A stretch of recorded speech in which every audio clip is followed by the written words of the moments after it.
ब्रह्मांड की शुरुआत में न रोशनी थी, न अंधकार, न कोई पल। कहा जाता है उस वक्त समय खुद भी मौजूद नहीं था। फिर जब ब्रह्मांड ने पहली बार सांस ली, उसी पल समय जन्मा था। एक ऐसी ताकत जिसे इंसान आज तक पूरी तरह समझ नहीं पाया। कोई कहता है समय सीधा चलता है, कोई मानता है वो मुड़ता है, और कुछ विश्वास करते हैं कि वो रुक भी सकता है। पर क्या सच में कोई ऐसी जगह हो सकती है जहां समय थम जाए, जहां एक पल सदियों के बराबर हो? यही रहस्य खुलता है टाइम ट्रैप की कहानी में, जहां इंसान खुद समय के जाल में फंस जाता है।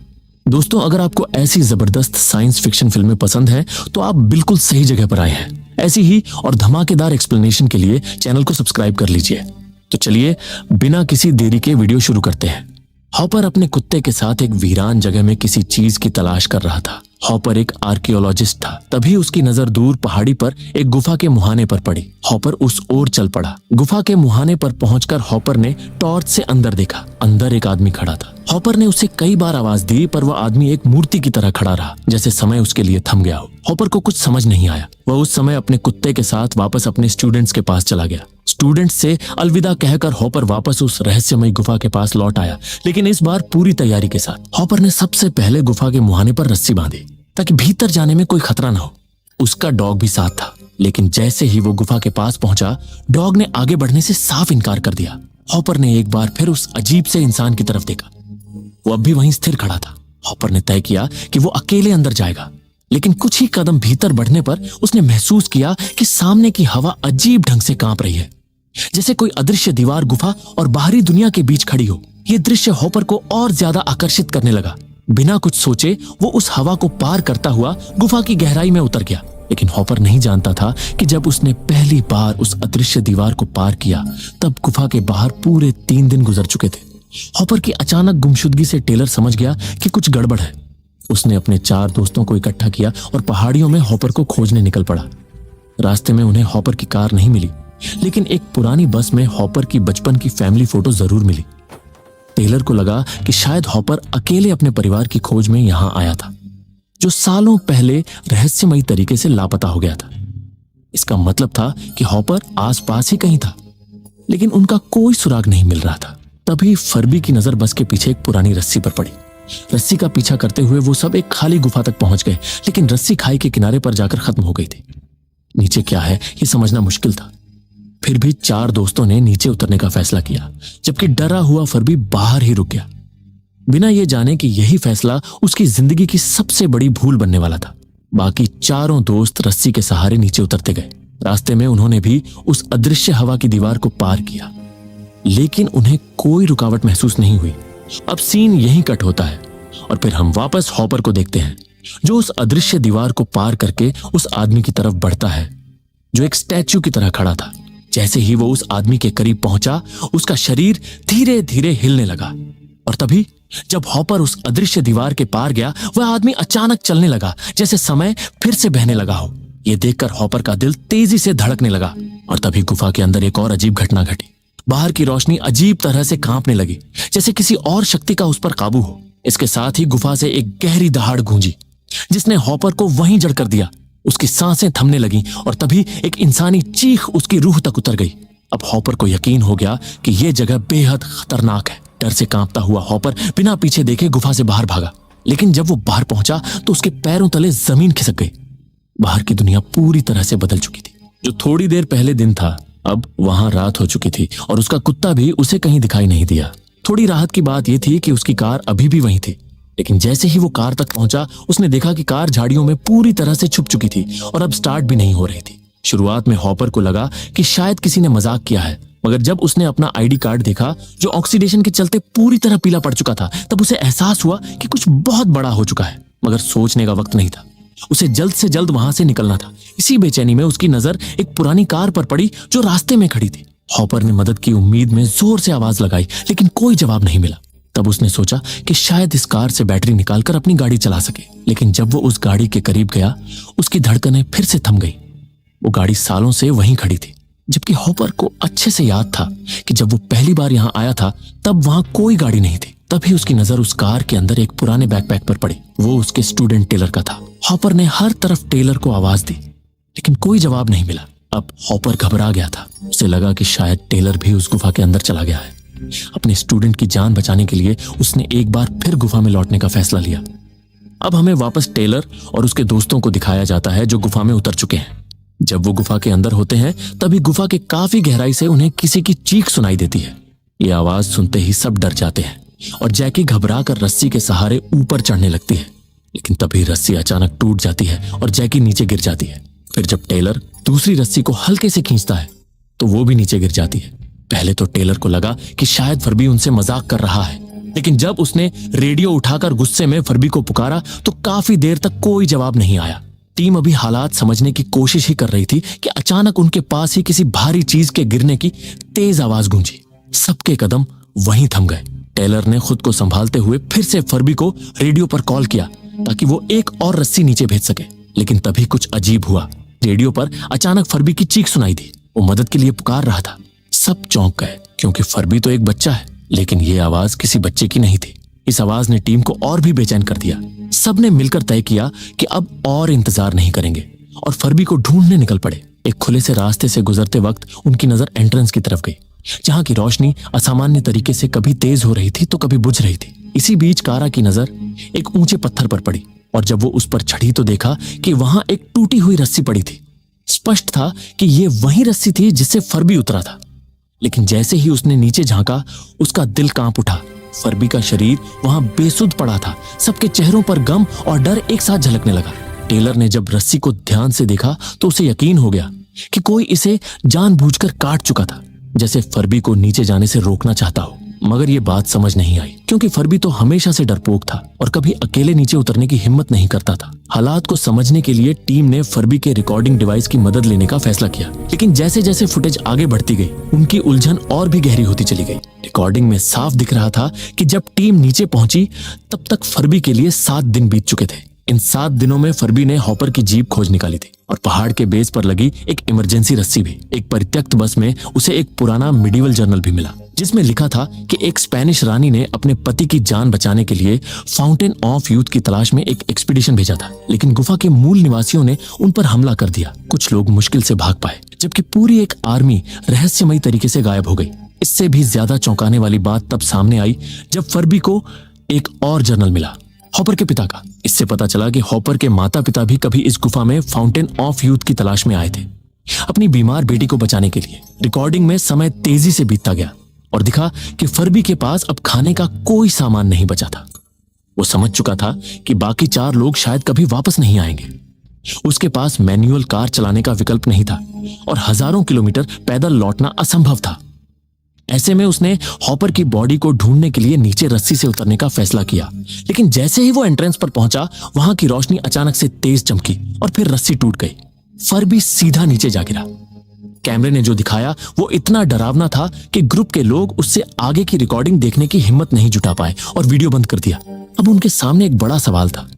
जब टीम बस कुछ घंटों के लिए गुफा में थी तो फर्बी के लिए कैसे 7 दिन बीत गए?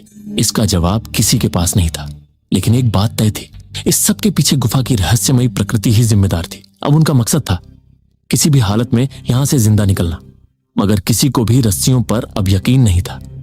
टीम में सिर्फ कारा ही एक एक्सपर्ट क्लाइंबर थी और उसने फैसला किया कि वो ऊपर चढ़ेगी और बाहर से मदद लाएगी। जैसे ही कारा गुफा के बाहर पहुंची उसका दिल सहम गया। जो पहले घना और हरा भरा जंगल था अब वो वीरान बंजर जमीन में बदल चुका था। हवा इतनी जहरीली थी कि वो लगातार खांस रही थी। जब उसने सैटेलाइट फोन निकाला तो देखा उसमें कोई सिग्नल नहीं था। तभी उसकी नजर एक विशाल रेत के तूफान पर पड़ी जो उसकी तरफ तेजी से बढ़ रहा था। सिग्नल ढूंढते हुए वो और ऊपर चढ़ी, लेकिन तब जो उसने देखा वो उसकी रूह तक को हिला देने वाला था। आसमान में एक तिकोना ढांचा तैरता हुआ नजर आ रहा था और चांद इतनी पास था कि उसकी सतह के गड्ढे भी बिना टेलीस्कोप के साफ दिख रहे थे। और घबराहट में कारा तुरंत गुफा में वापस भागी और जो कुछ उसने देखा था वो सब ग्रुप को बताया, लेकिन ग्रुप को उसकी बातों पर यकीन नहीं हुआ। उनके अनुसार तो कारा बस 1 सेकंड के लिए बाहर गई थी। इस बात को साबित करने के लिए कारा ने अपना रिकॉर्ड किया, वीडियो दिखाया और टेलर ने भी उसका साथ दिया, जिसमें साफ दिख रहा था कि कारा सचमुच सिर्फ 1 सेकंड के लिए ही बाहर थी। जब दोनों रिकॉर्डिंग्स का मिलान किया गया तो सबके सामने एक ऐसा सच आया जिसने सबको हिला कर रख दिया। गुफा के भीतर समय बेहद धीमी गति से चल रहा था और एंट्रेंस की चमकती बुझती रोशनी इस बात का संकेत थी कि बाहर सूरज हर पल उग और डूब रहा था। यही वजह थी कि जब भी कोई ऊपर चढ़ने की कोशिश करता, गुफा से बाहर का हर सेकंड असल दुनिया में एक पूरा दिन बन जाता था। इतनी तेज रगड़ और वक्त का बोझ कोई भी रस्सी सह नहीं पाती थी, इसीलिए टूट जाती थी। अब टेलर ने एक बार फिर वो रिकॉर्डिंग देखी जिसमें फर्बी गिरा था, लेकिन जैसे जैसे वीडियो आगे बढ़ता गया, रहस्य और डर और भी गहराते गए। फर्बी गिरने के बाद तुरंत नहीं मरा था, वो कुछ समय तक बेहोश रहा और फिर धीरे धीरे होश में आने लगा। टेलर के लगातार बुलाने पर आखिरकार फर्बी ने खुद को संभालते हुए रेडियो पर संपर्क करने की हिम्मत जुटाई, लेकिन तभी कुछ ऐसा हुआ जिसने सबको सन्न कर दिया। कैमरे की फुटेज में अचानक एक विशालकाय आकृति के पैर दिखाई दिए और उसी पल बिना किसी हिचकिचाहट के वो रहस्यमय शख्स एक भारी पत्थर उठाकर फर्बी की जान ले लेता है। ये मंजर देखकर ग्रुप को एक बात साफ हो गई, गुफा के भीतर और भी लोग हैं और वो बेहद खतरनाक हैं।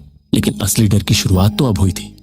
वीव ने जब नई फुटेज को ध्यान से खंगाला तो उसे एक अजीब बात खटकी। जब फर्बी गिर रहा था उस वक्त सूरज की रोशनी एक जैसी नहीं थी, उसकी दिशा लगातार बदल रही थी। पहले तो वीव को लगा शायद ये कोई कैमरा ग्लिच है, लेकिन जब उसने वीडियो को 10 गुना स्लो करके देखा तो उसकी रूह कांप उठी। वीडियो में जो सूरज चमक रहा था वो असल में हॉराइजन पर था और हर एक फ्लिकर एक पूरे साल के बीतने का संकेत दे रहा था। इस हिसाब से जब गुफा के अंदर सिर्फ 1 घंटा बीता था, तब धरती पर हजारों साल गुजर चुके थे। ये जानकर कारा पूरी तरह टूट गई। वो जो अब तक उम्मीद लगाए बैठी थी कि शायद ऊपर जाकर मदद ले आएगी, अब उसे यकीन हो चला कि शायद अब धरती पर इंसान ही न बचे हों। वो ये सब ग्रुप के साथ शेयर कर ही रही थी कि अचानक गुफा के मुंह से एक चमचमाता नीला रोड सीधा नीचे गिरता है और जमीन में धंस जाता है। ग्रुप इस ब्लू रोड के रहस्य को समझने की कोशिश में ही था कि तभी गुफा के मुहाने पर एक अजीब सा शख्स दिखाई देता है। उसकी लंबाई करीब 10 फुट, चेहरा मास्क से ढका हुआ और उसकी मौजूदगी ही काफी थी ग्रुप को डरा देने के लिए। वो बस चुपचाप उन्हें घूरता रहा बिना कोई हरकत किए। तभी अचानक पीछे से एक जंगली आदमी उस पर हमला करता है, लेकिन उस विशाल शख्स ने अपनी ताकत और टेक्नोलॉजी से उसे जमीन पर ढेर कर दिया। उसके बाद उसने फिर से ग्रुप की तरफ देखा, लेकिन अब भी कुछ नहीं बोला। इस रहस्यमयी शांति से ग्रुप और ज्यादा घबरा गया। टेलर के लिए यह समझना मुश्किल हो गया कि यह शख्स दोस्त है या दुश्मन, इसीलिए सबने मिलकर वहां से भाग निकलने का फैसला किया, ये सोचे बिना कि असली खतरा तो अब शुरू होने वाला है। एक संकरी सी पत्थर की सुरंग को पार करके वे एक खुली जगह पर पहुंचे। वहां थोड़ी राहत महसूस ही की थी कि जमीन पर एक ताजा लाश देखकर सबके होश उड़ गए। उसका शरीर अब भी गर्म था, जैसे मौत बस कुछ ही मिनट पहले हुई हो। जैकी ने उसका चेहरा देखा और कांप उठी। वो हॉपर की मां थी जो 4 दशकों से लापता थी। उसके पास ही हॉपर के पिता का भी शव पड़ा था। यह सब देखकर ग्रुप अब भी सदमे में ही था कि उनकी नजर कुछ जंगली लोगों के एक झुंड पर पड़ी जो एक काउबॉय की लाश से सामान लूट रहे थे। टेलर ने तुरंत भांप लिया कि यही लोग फर्बी के कातिल हो सकते हैं। उसने सबको इशारे से चुपचाप दूसरी टनल की तरफ बढ़ने को कहा, लेकिन तभी उनमें से एक की नजर ग्रुप पर पड़ गई। अब किसी के पास भागने का रास्ता नहीं था। टेलर ने तय किया कि वो पीछे रहकर लड़ाई करेगा ताकि बाकी लोग बच सके। थोड़ी देर संघर्ष चला, लेकिन अंत में जंगली लोगों ने उसे बेहोश कर दिया और एक ने उसे मार डाला। कारा और 2 बाकी लोग किसी तरह एक संकरी सुरंग में छिप गए और जंगली इंसानों से बच निकले। जब वो लोग चले गए तो कारा वापस टेलर को देखने आई और उसे बुरी हालत में घायल पाया। लेकिन मुसीबत यहीं खत्म नहीं हुई थी। वही विशालकाय शख्स फिर से वहां आ पहुंचा। कारा की धड़कनें तेज हो गईं, लेकिन इस बार वो कुछ नहीं बोला, बस तालाब से पानी भरने आया था। कारा की आंखों में आंसू देखकर वो रुक गया, फिर उसकी ओर बढ़ा। उसने कारा को शांत रहने का इशारा किया और धीरे से टेलर को उठाया और उसे तालाब में डुबा दिया। कारा घबरा गई। उसे लगा ये उसे मार रहा है, लेकिन उस विशालकाय प्राणी ने कारा को हाथ के इशारे से समझाया कि वो उसे बचा रहा है। तभी जंगली इंसान वापस लौट आए। उन्होंने धमकी दी कि यहां से चले जाओ, लेकिन जायंट ने उनकी बातों को अनसुना कर दिया और एक को जोरदार मुक्का जड़ दिया। इसी दौरान टेलर की सांसें वापस चलने लगी। वो जिंदा हो गया, लेकिन उसे अब भी ये नहीं पता था कि उसकी जान बचाने वाला उसका दुश्मन नहीं, मददगार था। इसी झड़प में एक जंगली ने गलती से जायंट का मास्क फाड़ दिया और फिर सच्चाई सामने आ गई। वो धरती की हवा में सांस नहीं ले सकता था। ऑक्सीजन की कमी के कारण उसका दम घुटने लगा। फिर भी उसने अपनी आखिरी ताकत से जंगली इंसानों को एक अजीब तकनीक से गिरा दिया, लेकिन खुद भी गिर पड़ा। टेलर ने आखिरकार समझा कि वो उनकी मदद कर रहा था। उसने तुरंत जायंट का मास्क उठाया, लेकिन अब बहुत देर हो चुकी थी। सारा ऑक्सीजन लीक हो चुका था। जायंट के चारों ओर ग्रुप इकट्ठा हो गया। कारा ने उससे पूछा कि बाहर की दुनिया कैसी है। उसने कोई जवाब नहीं दिया, बस एक डिवाइस निकाली और सबके चेहरे स्कैन करने लगा। उसमें सिर्फ मिसिंग पर्सन नोटिस दिखाई दिए। ऐसा लगा जैसे इंसानियत ने उन्हें कब का भुला दिया हो। फिर उसने अपनी बची हुई ताकत से एक प्रोजेक्शन एक्टिवेट किया, जिसमें पूरी ह्यूमन हिस्ट्री सामने आ गई। ग्रुप ने देखा कि उनके गायब होने के 1000 साल बाद धरती की हवा इतनी खराब हो गई थी कि ऑक्सीजन खत्म हो चुका था। पेड़ पौधे, जानवर सब खत्म हो चुके थे। जो कुछ बचा था इंसानियत का, उसने एक ट्रायंगल शेप के फास्टर देन लाइट स्पेसशिप में बैठकर मंगल की ओर रुख किया था। इरादा था कि एक दिन धरती के इकोसिस्टम के ठीक होने के बाद वापस लौटा जाएगा। ये सच्चाई जानकर टेलर और ग्रुप पूरी तरह बिखर गया। अब वो जान चुके थे कि उनका पुराना जीवन हमेशा के लिए खत्म हो चुका है। भले ही वो गुफा से बाहर निकल भी जाएं, अब वहां कुछ भी पहले जैसा नहीं मिलेगा। तभी टेलर को हॉपर का छोड़ा हुआ बैकपैक मिला और उसे याद आया कि वो यहाँ क्यों आए थे। उसने तय किया अब उन्हें हॉपर को ढूंढना होगा और आगे की राह खुद तय करनी होगी। उसने कोबॉय की लाश से एक पुराना रिवॉल्वर उठाया और फिर गुफा के अंधेरे की ओर बढ़ गया, जहां शायद उनके सारे सवालों के जवाब छुपे थे। एक मोड़ पर रास्ता 2 हिस्सों में बंट चुका था। वहीं टेलर की नजर जमीन पर पड़ी ग्लो स्टिक्स की एक कतार पर पड़ी, जिसे देखकर वो तुरंत समझ गया कि ये हॉपर की चाल है। शायद उसने ये स्टिक्स इसलिए छोड़ी होंगी ताकि रास्ता याद रहे और कोई भटक न जाए। उन ग्लो स्टिक्स को फॉलो करते हुए टेलर धीरे धीरे आगे बढ़ा और जल्द ही उसे एक अजीब सा नजारा दिखा। सामने एक आदिवासी दिखाई दिया जो अपनी मरणासन्न मां के लिए लेदर का पानी का पाउच ले जा रहा था। लेकिन जो चीज वाकई डरावनी थी वो थी वहां बिखरी पड़ी जंगली इंसानों की लाशें। हर एक के शरीर में गोलियों के निशान थे, जैसे हाल ही में कोई भयानक मुठभेड़ हुई हो। टेलर समझ गया ये सब हॉपर का ही काम है और शायद वो अब भी जिंदा है। उसने आदिवासी को अनदेखा किया और सीधा उस गुफा की ओर बढ़ चला। गुफा के भीतर कुछ कदम चलने के बाद टेलर एक कोने तक पहुंचा, जहां उसने हॉपर को बेसुध पड़ा देखा। वो जितना भी चिल्लाया, हॉपर ने कोई प्रतिक्रिया नहीं दी, बस एकटक ऊपर किसी चीज को घूरता रहा। टेलर ने भी ऊपर देखा और जो नजारा सामने था उसने उसकी रूह तक हिला दी। एक चमकदार नीला बैरियर रास्ते को पूरी तरह ब्लॉक कर रहा था, जिसके पार एक गुफा थी और उस पार एक जंगली इंसान एक छोटी लड़की का पीछा कर रहा था। हॉपर ने टेलर की उलझन को भांपते ही कहा, वो मेरी बहन है। उसने बताया कि इस गुफा के भीतर समय बेहद धीरे चलता है, बाहर से देखने पर जैसे सब कुछ थम गया हो। हॉपर ने कहा कि यह तो बस शुरुआत है, असली रहस्य तो उस गुफा के भीतर छुपा है।